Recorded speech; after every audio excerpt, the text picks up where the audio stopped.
Και ας προχωρήσουμε στον κύριο Ρίχτερ, ο οποίος στην επόμενη μισή περίπου ώρα θα μας παρουσιάσει δύο επίσης περιστατικά χρόνια σταθερής στεφανίας νόσου. Ακριβώς, κύριε Πρόεδρε, και από μένα θα έχουμε δύο περιστατικά αρκετά τυπικά από αυτά που βλέπουμε στην καθημερινή κλινική πράξη. Και ο πρώτος είναι ένας ασθενής ο οποίος είναι καπνιστής, υπερτασικός, δυσλιπιδεμικός, ο οποίος αποφεύγει να πάει στο γιατρό, όπως η πλειοψηφία των ανθρώπων που δεν θέλουν να ξέρουν, και αναφέρει μια στενάχη προσπαθίας από τριμήνου. Αυτό αρχίζει να τον ενοχλεί, να τον ανησυχεί και κάνει μια δοκιμασία κοπόσεως, η οποία δεν εμφανίζει καμία ηλεκτροκαρδιογραφική αλλίωση, αλλά έχει στιθάνχη από το 4ο λεπτό, η οποία επιδεινώνεται. Άρα η σύσταση που του έγινε σε μια ύποπτη δοκιμασία κοπόσεως είναι να κάνει ένα σπινθυρογράφημα μυοκαρδίου. Γιατί ξέρουμε ότι η δοκιμασία κοπόσεως έχει μια ευαισθησία η οποία μπορεί να κυμαίνεται από το 40-50% στο 70-80% ανάλογα με το αγκείο το οποίο πάσχει. Και στη δεξιά έχει τη μικρότερη ακρίβεια, στο πρόσθετο την καλύτερη. Πάντως θα έλεγα ότι υπάρχει κι άλλος ένας λόγος, ότι η παρουσίαση στη θάγχης χωρίς ηλεκτροκαρδιογραφικά ευρήματα έχει και σχετικά χαμηλή ειδικότητα, που δεν ξεπερνάει το 50%. Συνεπώς πολύ σωστά προχωρήσατε σε περαιτέρω έλεγχο. Και στο σπινθυρογράφημα βρίσκουμε ισχαιμία στο κατώτερο τείχομα. Άρα υπάρχει σύσταση φυσικά για στεφανιογραφία σε έναν 59χρονο, όπου βρίσκουμε μία τελείως κομμένη δεξιά και καλό πρόστιο κατιόντα και περισπομένη. Εδώ πια είμαστε σε ένα σημείο στο οποίο έχει γίνει διάγνωση, η δεξιά φαίνεται ότι είναι χρόνια βουλωμένη, δεν είναι δυνατόν να γίνει αγκιοπλαστική, και πάμε στο πώς θα μπορέσουμε να βελτιώσουμε την ποιότητα ζωής αυτού του ανθρώπου. Μάθαμε από την μελέτη Κουράζ ότι σε τέτοιους ασθενείς που δεν έχουν νόσο προστίου κατιόντα, δεν έχουν μεγάλο κομμάτι μυοκαρδίου το οποίο βρίσκεται σε ισχαιμία και σε κίνδυνο, η ιδανική φαρμακευτική αγωγή έχει ακριβώς την ίδια πρόγνωση που έχει και η επεμβατική με αγκιοπλαστική. Άρα εδώ ψάχνουμε να κάνουμε την καλύτερη δυνατή συντηρητική θεραπεία, δεν πρόκειται να πάει για bypass για μια φραγμένη δεξιά, και μπαίνει βέβαια η κλασική αγωγή στατίνη, αλφα-μέα, ανταγωνιστής ασβεστίου, ασπιρίνη και β-αναστολέας. Όλη full αντιστιθαγχική και αντισχαιμική αγωγή την οποία θα έπρεπε να πάρει, και φυσικά η σύσταση για διακοπή καπνίσματος και τακτική σωματική άσκηση. Ο ασθενής πραγματικά βελτιώνεται, παίρνει τα φάρμακά του, καταφέρνει και ρυθμίζει πολύ καλύτερα την πίεση, τη σφίξη, τη χολυστερίνη, και κάνει μια δεύτερη δοκιμασία κοπόσεως, όπου εμφανίζει αυτή τη φορά στη θάγχη από το 6,5 και όχι από το 4. Δυσκολεύεται να κάνει τακτική σωματική άσκηση, είναι κάτι το οποίο το προσπαθεί αλλά δεν το καταφέρνει με μεγάλη επιτυχία, και συζητώντας, διότι οι ασθενείς σου μιλάνε ανάλογα με το χρόνο που θα τους δώσεις, και όσο περισσότερο βλέπεις έναν άνθρωπο και τον παρακολουθείς, τόσο πιο πολύ μιλάει για τα προβλήματά του, ότι έχει εδώ και καιρό μια ήπια αισθητική δυσλειτουργία, η οποία έχει μια μικρή επιδείνωση με τον β-αναστολέα. Όχι κάτι δραματικό, αλλά είναι κάτι που και αυτό τον ενοχλεί λίγο στην ποιότητα ζωής του, και κάνει φυσικά την ερώτηση εάν θα μπορούσε, όταν ισορροπήσουν τα πράγματα, να παίρνει κάποιον αναστολέα της φωσφοδιεστεράσης για να βοηθηθεί κατά τη διάρκεια της σεξουαλικής πράξης. Άρα το ερώτημα είναι τι θα του προσθέταμε αυτού του ανθρώπου για να μπορέσουμε να τον βοηθήσουμε να πάει καλύτερα, διότι από την ώρα που εμφανίζει πόνο στο 6,30 και του ζητάμε να κάνει τακτική άσκηση, αυτό είναι κάτι που σε δύσκολες στιγμές νιώθει ακόμα τη στιθάγχη και τον ανησυχεί. Εδώ, σύμφωνα με τις πρόσφατες οδηγίες της Ευρωπαϊκής Καρδιολογικής Εταιρείας, ο ασθενής αυτός, ο οποίος έχει πάρει β-αναστολέα και ανταγωνιστή ασβεστίου, πήρε τα φάρμακα της πρώτης γραμμής.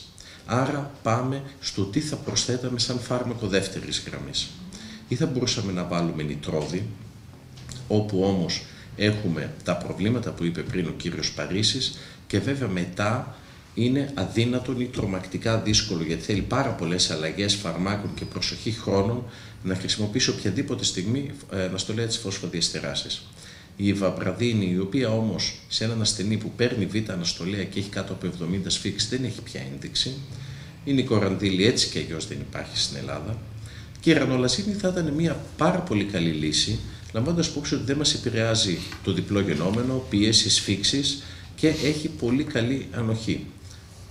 Το NICE, οι αγγλικές κατευθυντήρες οδηγίες, έχουν ακριβώς την ίδια φιλοσοφία με αυτήν της Ευρωπαϊκής Καρδιολογικής Εταιρείας ως προς τη σειρά των φαρμάκων και ξέρουμε από μελέτες ότι η ρανολαζίνη μειώνει το έλλειμμα το οποίο έχουμε σε ασθενείς που έχουν ψαχθεί με σπινθυρογράφημα. Στη μελέτη Μέρλιν, που πήραμε τα περισσότερα στοιχεία που έχουμε σήμερα για τη ρανολαζίνη, μολονότι το κύριο τελικό σημείο προς την επιβίωση δεν ήταν θετικό, δεν μειώσαμε τα βαριά καρδιακά συμβάντα, τα εμφράγματα, δηλαδή τον καρδιακό θάνατο. Μειώσαμε όμως σε μεγάλο βαθμό την ισχυμία και ήταν στατιστικά σημαντικό. Οι ασθενείς είχαν λιγότερες κρίσεις τυθάγχης, λιγότερη ανάγκη για χρήση υπογλωσσίων ιτροδών και όταν στη Μέρλιν πήραμε τους ασθενείς που είχαν χρόνια στεφανιαία νόσο, είδαμε ότι σε αυτούς το όφελος ήταν ακόμα μεγαλύτερο, δηλαδή σε ασθενείς με χρόνια επιβεβαιωμένη στεφανιαία νόσο είχαμε ακόμα πιο μεγάλο όφελος. Το ερώτημα ήταν πού θα τον ξεκινήσουν, πού θα ξεκινήσουμε αυτόν τον ασθενή, διότι όπως είπε ο κύριος Παρίσης, ξεκινάμε κανονικά στα 3,75 για να αποφύγουμε παρενέργειες. Όμως μας έχει δείξει η ιστορία και από τις στατίνες και την τιτλοποίηση, ότι όταν ξεκινάμε από πολύ χαμηλά και ζητάμε πολλές τιτλοποίησεις, υπάρχει πρόβλημα, ο ασθενής δεν το θέλει. Και γι' αυτό το λόγο και η Ευρωπαϊκή Καρδιολογική Εταιρεία στο κομμάτι των στατινών μας έχει βάλει αυτή τη στιγμή να προσπαθούμε να πάμε κατευθείαν στη μέγιστη δόση. Να πάμε κατευθείαν δηλαδή στη δόση την οποία θα χρειαστεί να βάλουμε σε μόνιμη βάση και να πετύχουμε το στόχο. Έτσι και στη ρανολαζίνη θεωρώ ότι προσπαθώ τουλάχιστον να ξεκινώ από τα 500 μιλιγκράμμ, ώστε να μπορέσουμε να έχουμε λιγότερες δυνατές τιτλοποιήσεις και στα 500 δεν βλέπουμε ουσιαστικά προβλήματα με παρενέργειες στη συντριπτική πλειοψηφία των ασθενών. Ο ασθενής έχει φτάσει στα 750 μιλιγκράμμ, δεν εμφανίζει πλέον στη θάγχη και στη δοκιμασία κοπόσεως στο 10ο λεπτό εμφανίζει πια στη θάγχη. Μπορεί να λαμβάνει περιστασιακά αναστολής φωσφοδιεστεράσης καθώς δεν αλληλεπιδρούν με τα υπόλοιπα του φάρμακα και είναι ένας ασθενής ο οποίος έχει μειώσει την ισχυμία του, έχει μειώσει τα συμπτώματα στη θάγχη και πάει πολύ καλύτερα. Πολύ ωραία. Νομίζω ότι περάσατε και ένα μήνυμα ότι δεν υπάρχει αλληλεπίδραση ανάμεσα στους αναστολείς της φωσφοδιεστεράσης και στην ρανολαζίνη. Και δεύτερον, ότι η ρανολαζίνη δεν επηρεάζει τη αισθητική λειτουργία, για παράδειγμα, όπως ενδεχομένως η β' ή άλλα φάρμακα. Και είναι σημαντικό το ότι μπορείς ταυτόχρονα να έχεις όλη την ευχέρεια να μην έχεις αλληλεπιδράσεις με δυνητικά με αναστολής φωσφοδιεστεράσης, διότι θέλουμε 48 ώρες κάθε φορά που πρόκειται να χρησιμοποιηθεί τουλάχιστον. Οπότε αυτό είναι κάτι σημαντικό να ξέρουμε ότι μπορούμε άνετα να έχουμε τη χρήση οποιονδήποτε τέτοιων φαρμάκων. Πολύ ωραία. Νομίζω ότι θα έχουμε χρόνο και οι συνάδελφοι που μας παρακολουθούν θα έχουν την ευχαρίστηση να ακούσουμε άλλο ένα περιστατικό, κύριε Ρίχτερ, από εσάς. Πριν προχωρήσουμε, με ενημερώνω από το control ότι έχουμε κάποιες ερωτήσεις. Θα τις δεχτούμε. Ωραία. Η ερώτηση του συναδέλφου είναι γιατί προσθέσατε ρανολαζίνη σε αυτό το περιστατικό και δεν προσθέσατε ιβαπραδίνη.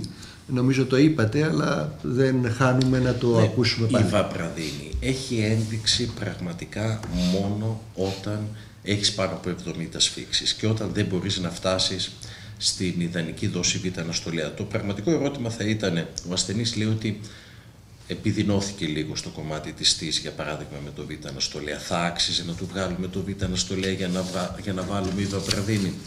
Πιστεύω ότι σε έναν πραγματικό στεφανιαίο ασθενή δεν έχουμε τόσο ισχυρά δεδομένα που να λένε ότι θα βγάλουμε β-αναστολέα για να βάλουμε ένα άλλο φάρμακο. Διότι οι β-αναστολές είναι τα φάρμακα που σε αυτούς τους ασθενείς μας έχουν δείξει το μεγαλύτερο όφελος. Άρα θεωρώ ότι πρέπει όσο μπορούμε να κρατήσουμε όποιον β-αναστολέα ανέχεται ο ασθενής στην καλύτερη δυνατή δόση. Και από εκεί και πέρα η ρανολαζίνη είναι το φάρμακο το οποίο δρά ανεξάρτητα από το διπλό γινόμενο, ενώ η βαμπραδίνη μας δίνει μόνο τη μείωση των σφίξεων. Πολύ ωραία. Νομίζω απαντήθηκε η ερώτηση του συναδέλφου και θα προχωρήσουμε στην δεύτερη περίπτωση, κύριε Ρίχτερ. Η δεύτερη είναι μια γυναίκα 60 ετών, η οποία έχει μια ήπια δυσλιπιδεμία, είναι ελαφρά υπερτασική και ένα θετικό κληρονομικό ιστορικό. Μια μητέρα η οποία στα 64 της έπαθε έμφραγμα. Αναφέρει μια δύσπνοια παύλα στη θάνχη προσπαθίας. Και τι εννοώ με αυτό? Είναι πολύ δύσκολο πολλές φορές για τις γυναίκες να εξηγήσουν επακριβώς τι νιώθουν. Μας δηλώνουν πρώτα τη δύσπνοια, τη δυσφορία και μπορεί να στο ονομάσουν πόνο, αλλά πολλές φορές προκαλούμε και εμείς οι ίδιοι αυτό το ερώτημα. Κάνει μια θετική δοκιμασία κοπόσεως, όπως βλέπετε, με κατασπάσεις και ταυτόχρονα βλέπουμε να εμφανίζει αρκετές έκτακτες κοιλιακές και κολπικές συστολές κατά τη δοκιμασία κοπόσεως. Στεφανογραφία, φυσιολογικά αγγεία. Κάτι το οποίο βλέπουμε τακτικά στο κομμάτι των γυναικών. Θα πάρει την κλασική αγωγή, είναι και λίγο υπερτασική, οπότε θέλει στατίνη, θέλει αλφα-μέα, ανταγωνιστή ασβεστίου, ασπιρίνη. Το ερώτημα είναι τι άλλο δυνητικά θα χρησιμοποιήσουμε εφόσον δεν καλυφθεί πλήρως, διότι ξέρουμε ότι αυτές οι γυναίκες είναι πάρα πολύ δύσκολοι ασθενείς. Η πραγματικότητα είναι ότι από την ώρα που έχουμε φυσιολογικά αγγεία και προσπαθούμε να βελτιώσουμε συμπτώματα και ισχυμία η οποία είναι πραγματική πολλές φορές, δηλαδή έχουμε δει, και όπως θα δούμε συνέχεια, και με μαγνητική καρδιάς, με διπυριδαμόλη και με σπληθυρογραφήματα, ότι δεν είναι ψευδός θετικές δοκιμασίες κοπόσεως. Είναι πραγματική ισχυμία η οποία απλά βρίσκεται με φυσιολογικό αυλό. Και υπάρχουν διάφορες θεωρίες για το πού μπορεί να διαφέρει ο μηχανισμός που δημιουργεί την ισχυμία στις γυναίκες. Και πιθανότατα το κομμάτι της αλλαγής των ορμονών κατά τη διάρκεια της εμεινόπαυσης σε μια γυναίκα αλλάζει πάρα πολλά πράγματα στον τρόπο που λειτουργεί το αγγείο της και αυτό προκαλεί αγκιακή δυσλειτουργία και μπορεί με έναν φυσιολογικό αυλό να έχουμε σημαντικό πρόβλημα στο κομμάτι της λειτουργίας του αγγείου. Και γι' αυτό το λόγο έχουμε δει πάντα ότι οι γυναίκες έχουν πιο πολλές φυσιολογικά αγγεία, αλλά δεν έχουν τυπικά συμπτώματα και θετικές εξετάσεις.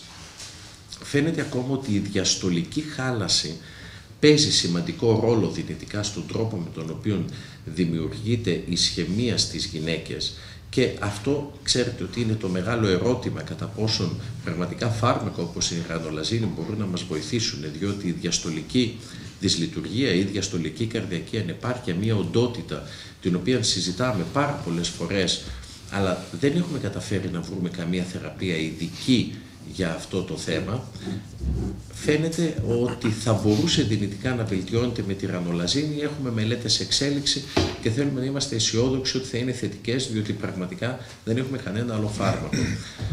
Η πρόσφατα η Επλεγενόνη, αν δεν κάνω λάθος, η δοκίμασε στην διαστολική δυσλειτουργία και δεν είχε κανένα όφελος. Στο κομμάτι των γυναικών επίσης είναι σημαντικό ότι υπάρχουν πάρα πολλοί μύθοι σχετικά με το ότι οι γυναίκες δεν πεθαίνουν από στεφανία νόσο, που ξέρουμε ότι οι καρδιοπάθειες είναι ο νούμερο 1 κίνδυνος για τις γυναίκες για να πεθάνουν. Οι πιο διπλάσιες Αμερικανίδες θα πεθάνουν από καρδιά και εγκεφαλικό επεισόδιο από ότι από καρκίνο. Και το πρόβλημα είναι ότι επειδή εμφανίζουν άλλα συμπτώματα, δεν έχουν τα τυπικά συμπτώματα του άντρα. Εμφανίζουν πολλές φορές τελείως άτυπα, έχουν δύσπνοια, αντί να έχουν πόνο, έχουν δυσφορία και επειδή η σωματική τους κατάσταση συνήθως δεν είναι τόσο καλή όσο του αντρός και έχουν ένα λιγότερο καλά ανεπτυγμένο μυοσκελετικό, δεν κάνουν αρκετό χρόνο στο τεστ κοπόσεως και δεν βλέπουμε πολλές φορές τα προβλήματα αυτά. Δεν τυχαίο που οι Ηνωμένες Πολιτείες συνειδητοποίησανε ότι μέσα σε 30 χρόνια που προσπαθούν να καταπολεμήσουν τη στεφανία νόσο, μειώσανε πάρα πολύ την καρδιακή θνησιμότητα στους άντρες, αλλά όχι στις γυναίκες. Και ακόμα και δημοσιεύσεις βλέπουμε ότι έχουμε πολύ χαμηλά ποσοστά να συμμετέχουν οι γυναίκες σε πολλές μελέτες και όπως είπαμε πολλές εξετάσεις μη επεμβατικές έχουν λιγότερη ακρίβεια στις γυναίκες. Το FDA έχει ζητήσει σε πάρα πολλές περιπτώσεις να έχουμε τουλάχιστον 50% γυναίκες. Ακόμα και στις στατίνες, μέχρι την Jupiter δεν είχαμε καμία μελέτη που να έχει μέσα ένα σημαντικό δείγμα γυναικών. Είχαν καθόλου, είχαν 10% κάποιες. Άρα δεν είχαμε πραγματικά καμία εικόνα για το τι μπορεί να κάνουν οι στατίνες γυναίκες. Η Μέρλιν που είχε ένα σημαντικό κομμάτι γυναικών οι οποίες συμμετείχαν, είχαμε δηλαδή 2.300 γυναίκες και 4.300 άντρες. Άρα ένα νούμερο το οποίο μας βοηθάει σημαντικά να βγάλουμε συμπεράσματα. Είδαμε ότι στις γυναίκες είχαμε σχεδόν πιο μεγάλο όφελος από ότι στο σύνολο όλων των υπόλοιπων υποκατηγοριών ως προς το όφελος το οποίο είχαν με τη χορήγηση ρανολαζίνης. Και αν δούμε τα χαρακτηριστικά τους, οι γυναίκες φαίνεται ότι ήταν πιο ηλικιωμένες, πιο συχνά διαβητικές, πιο συχνά υπερτασικές, είχαν πιο πολύ στη θάνχη κατάσπαση του σίγμα-ταυ και αύξηση BNP, αλλά είχαν λιγότερα αγκία βουλωμένα πάνω από 50%. Έχουμε δηλαδή μια άλλη μορφή ισχαιμίας. Και είδαμε σε μια πρόσφατη δημοσίευση στο JACC Imaging, μια μικρή μελέτη, είναι μόνο 20 γυναίκες, αλλά ήταν πολύ ωραία σχεδιασμένη, διότι οι γυναίκες αυτές έχουν ψαχθεί και με μαγνητική καρδιάς, με την πυρηταμόλη, που είναι πάρα πολύ καλή για να μας δείξει το εύρος της ισχαιμίας που υπάρχει, και μετά χρησιμοποίησαν το κλασικό ερωτηματολόγιο, το Seattle Angina Questionnaire, για να δούνε πώς μπορεί να βελτιώνει τη ζωή τους όταν τους χορηγήσεις ρανολαζίνη. Και βλέπουμε ότι υπάρχει σημαντική μείωση του τυχώματος της καρδιάς, το οποίο έχει ισχαιμία, μετά τη χορήγηση ρανολαζίνης στις γυναίκες αυτές. Και είναι το ίδιο φαινόμενο το οποίο έχουμε δει και στα σπινθυρογραφήματα, ότι η ρανολαζίνη φαίνεται όπου έχουμε αντικειμενική απεικόνηση της ισχαιμίας να τη μειώνει σε σημαντικό βαθμό. Και ξέρουμε φυσικά ότι η έκταση της ισχαιμίας είναι πολύ σημαντική για την πρόγνωση την οποία θα έχουμε σε έναν ασθενή ο οποίος έχει στεφανία νόσο. Και ακόμη θυμάστε ότι αυτή η γυναίκα είχε και έκτακτες κοιλιακές και κολπικές συστολές, πολλές κατά τη διάρκεια της κόπωσης. Στη Μέρλιν είχαμε δει ότι μη εμένουσες κοιλιακές ταχυκαρδίες, ειδικά την πρώτη εβδομάδα μετά από το οξύ στεφανιαίο σύνδρομο, μειώνονται με τη χορήγηση ρανολαζίνης, και πρόσφατες μελέτες δείχνουν το ίδιο πράγμα και για τις υπερκυλιακές ταχυκαρδίες και για την κολπική μαρμαργία. Αυτό το είχαμε δει και στη Μέρλιν, αλλά υπάρχουν και αρκετές μελέτες οι οποίες δείχνουν ότι η ρανολαζίνη έχει μια θετική επίδραση στη μείωση της εμφάνισης νέα επεισοδίου κολπικής μαρμαργίας, και υπάρχουν αυτή τη στιγμή μελέτες σε εξέλιξη.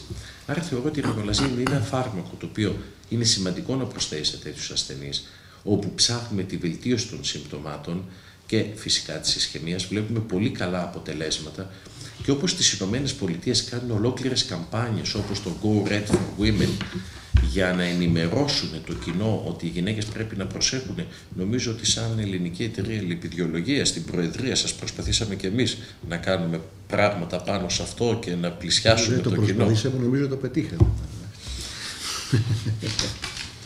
Πέστε μας κάτι. Βέβαια εδώ μιλάμε για ένα σύνδρομο, την μικροαγκιακή στιθάγχη, που σίγουρα έχει καλή πρόγνωση. Αλλά οπωσδήποτε αυτοί οι άνθρωποι έχουν μια κακή ποιότητα ζωής. Συνήθως το σύνδρομο αναφέρεται περισσότερο σε γυναίκες, και είναι γεγονός ότι πολλές φορές καθεδυριάζονται επανειλημμένα. Και είναι σημαντικό ότι αυτή την ποιότητα ζωής πραγματικά η ρανολαζίνη μπορεί να τη βελτιώσει, βελτιώνοντας βέβαια τα συμπτώματα. Επειδή αναφερθήκατε σε αριθμίες και κυρίως κοιλιακές αριθμίες, υπάρχουν στοιχεία για την επίδραση της ρανολαζίνης στο QT? Ναι, το QT αυξάνει με τη ρανολαζίνη, αλλά έχει φανεί ότι δεν έχουμε καθόλου κακοήθεις αριθμίες που να σχετίζονται με αυτή την αύξηση του QT. Να πούμε ταυτόχρονα ως προς αριθμίες ότι όταν παίρνεις ρανολαζίνη είναι καλό να μην παίρνεις προπαφενόνη ή αντιαριθμικά της κατηγορίας 1. Αυτό το οποίο μπορείς να πάρεις άφοβα είναι η μεοδαρόνη. Και σοταλόνι. Αλλά στην πράξη, σε ασθενή ο οποίος έχει στεφανία νόσο, όπου εκεί θέλεις ρανολαζίνη, έτσι και αλλιώς δεν θα δώσεις προπαφενόνη. Άρα νομίζω ότι είναι ένα μικρότερο πρόβλημα, αλλά όχι, φαίνεται η παράταση του QT να είναι ασφαλής και να μην μας δημιουργεί καθόλου προβλήματα. Πολύ ωραία. Έχετε κάτι άλλο να πείτε? Όχι, απλά ήθελα να τονίσω ότι το βλέπουμε πάρα πολύ συχνά σαν φαινόμενο και νομίζω ότι αν ρωτάμε τους ασθενείς, ειδικά τις γυναίκες, οι οποίες έχουν αυτή τη δύσπνοια, αν τις ψάξουμε, γιατί οι γυναίκες όταν τους το δηλώσεις ότι υπάρχει, να δούμε αυτό που φοβούνται περισσότερο να τους πεις τη λέξη τεστ κοπόσεως. Δεν τις πειράζει να κάνουν υπέρηχο, δεν τις πειράζει να κάνουν στατικές εξετάσεις. Οι γυναίκες άνω των 60 δεν θέλουν δοκιμασίες, διότι συνήθως δεν περπατάνε. Όταν τις ψάξεις όμως και βλέπεις ότι υπάρχουν συμπτώματα τα οποία δυσκολεύουν τη ζωή τους και μετά μπορέσουν να πάρουν αγωγή η οποία να τις κάνει να νιώσουν καλύτερα, είναι οι ίδιες πολύ χαρούμενες και γίνονται πολύ καλές ασθενείς. Πολύ ωραία. Νομίζω ότι καλύψαμε το φάσμα της χρόνιας σταθερής στεφανίας νόσου με τις δύο αυτές παρουσιάσεις, και αυτή την σημερινή με την παρουσίαση κλινικών περιστατικών, αλλά και την προηγούμενη που αναφερθήκαμε στην παθοφυσιολογία, την διάγνωση αλλά και τη θεραπεία της νόσου, που νομίζω μπορεί το προηγούμενο το προηγούμενο βίντεο να το βρουν στο site της εταιρείας λιπιδιολογίας, αθυροσκλήρωσης και αγκιακής νόσου, και νομίζω ότι ήταν κάτι το εξαιρετικά ενδιαφέρον. Κύριε Παρίστα, θέλετε να πείτε κάτι σχετικά με το θέμα πριν κλείσουμε? Να πω μόνο για το σύνδρομο Χ ότι στις τελευταίες κατευθυντήριες οδηγίες πραγματικά υπάρχει ένα χάσμα με τις νέες θεραπείες, γιατί πάλι στις νέες κατευθυντήριες οδηγίες είναι τα κλασικά φάρμακα, β' αναστολής ασβεστίου, δεν γίνεται καμία αναφορά στα νέα φάρμακα. Τώρα βέβαια έχουμε περισσότερες μελέτες και πιστεύω ότι αυτό θα αλλάξει στην πορεία. Όπως επίσης ένα πρόβλημα είναι και οι σιωπηλοί ισχυμίες, δεν υπάρχουν ειδικές αναφορές. Αναφέρεται μόνο ότι όταν έχεις ένα ποσοστό μυοκαρδίου πάνω από 10% σε κίνδυνο να βάζεις β' αναστολέα και ασπιρίνη, χωρίς να γίνεται ειδική μνήμα σε άλλες θεραπείες, που ενδεχομένως τώρα από τη Μέρλιν έχουμε στοιχεία ότι βελτιώνονται και αυτοί οι ασθενείς με τη ρανουλαζίνη, και γενικότερα οι νέες θεραπείες πιστεύω ότι σε αυτές τις ειδικές υποκατηγορίες ασθενών θα κερδίσουν έδαφος στο μέλλον. Σίγουρα μετά από πολλά χρόνια τέλματος, θα έλεγα, στη χρόνια στεφανία νόσο, έχουμε ορισμένες καινούργιες θεραπείες όπως η ρανουλαζίνη που πραγματικά προκαλούν το ενδιαφέρον και βοηθούν μια υποκατηγορία ασθενών. Νομίζω ότι φτάσαμε στο τέλος αυτής της ενδιαφέρουσας παρουσίασης. Σας ευχαριστούμε όλους που μας παρακολουθήσατε. Θα έχουμε σύντομα καινούργιες παρουσιάσεις σε θέματα τα οποία σας ενδιαφέρουν και για τα οποία θα ενημερωθείτε εγκαίρως. Ευχαριστούμε πολύ. Καλό βράδυ.